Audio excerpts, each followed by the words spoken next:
What is up, guys? What is happening? What is going on? It is Nick Harvey here.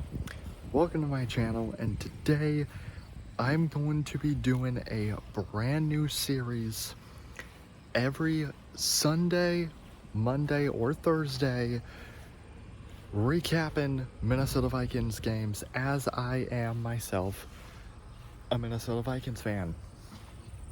So we started the season today, week 1, against the New York Giants at MetLife Stadium.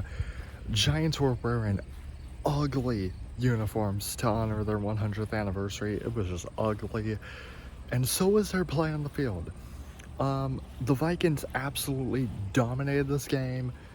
But it didn't seem like that on the first drive. The first drive, Sam Darnold, obviously starting as our 10th overall pick, JJ McCarthy, is out for the season with a torn meniscus.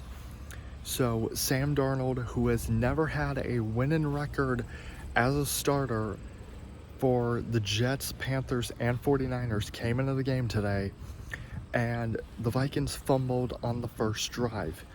The Giants didn't really do anything with that. The Vikings defense stopped them on the Giants' first drive, held them to the field goal. It was 3-0 Giants.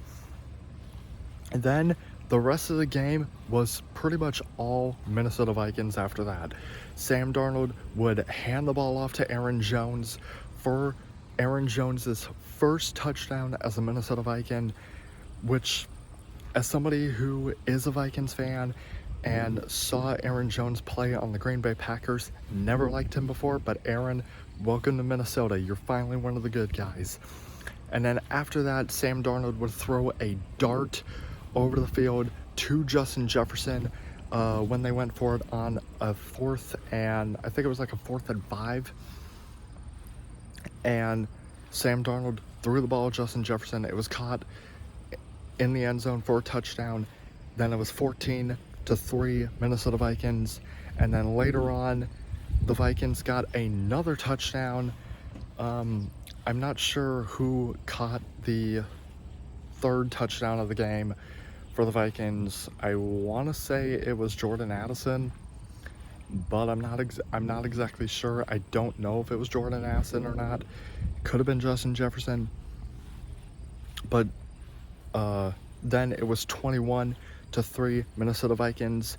And then the New York Giants kicked a field goal to make it 21-6.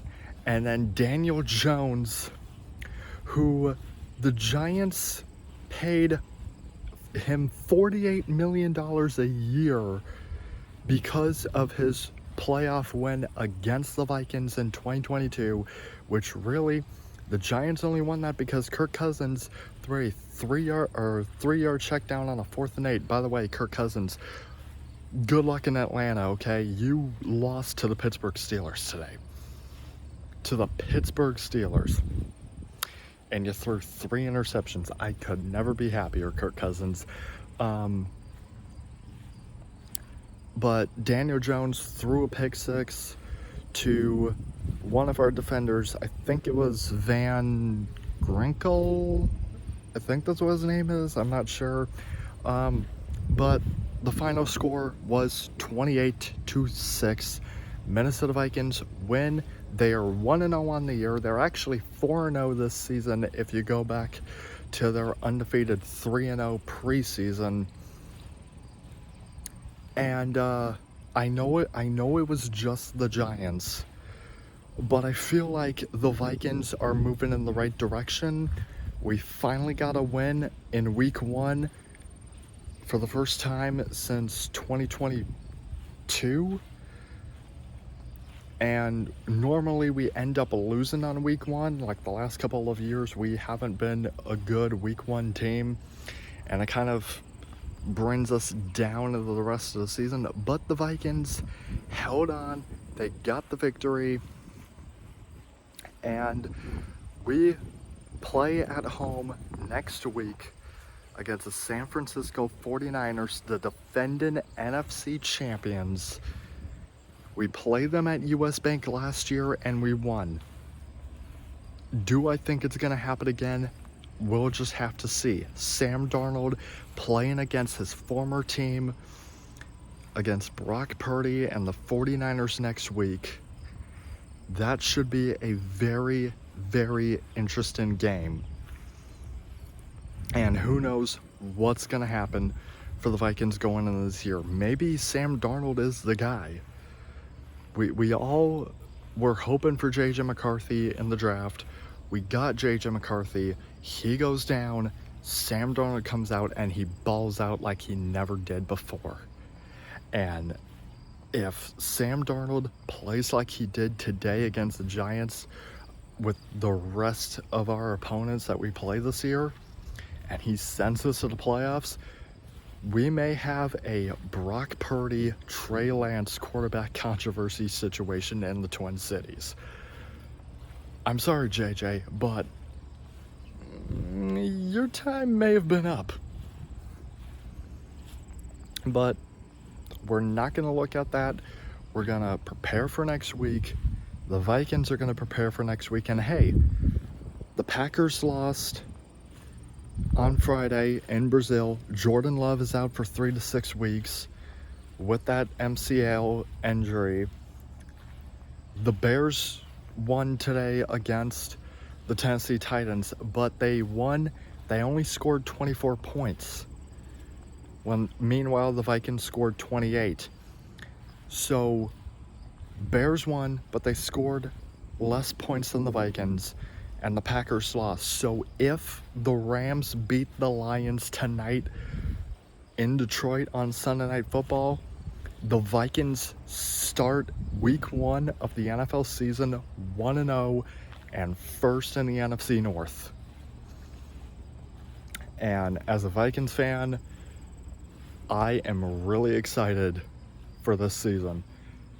This may be one of those years for the Vikings. I've only seen 3 really good playoff teams, 2009, 2017, and 2023, plus 2015 with the Blair Walsh kick. But this might be one of those years where we might make noise. Nobody expected us to make noise this year, and we might do it. And it's given me 2009 vibes when nobody expected us to do anything with Brett Favre, and we went on to the NFC Championship. That's what I think might happen with the Vikings this season. Really optimistic, but with that, let me know your thoughts on what is going to happen with the Minnesota Vikings this year. Let me know how many wins the Vikings are going to get. And with that being said, I will see you guys next week for week 2 for the recap between the Vikings and the 49ers. I will see you guys next time, and Skol Vikings.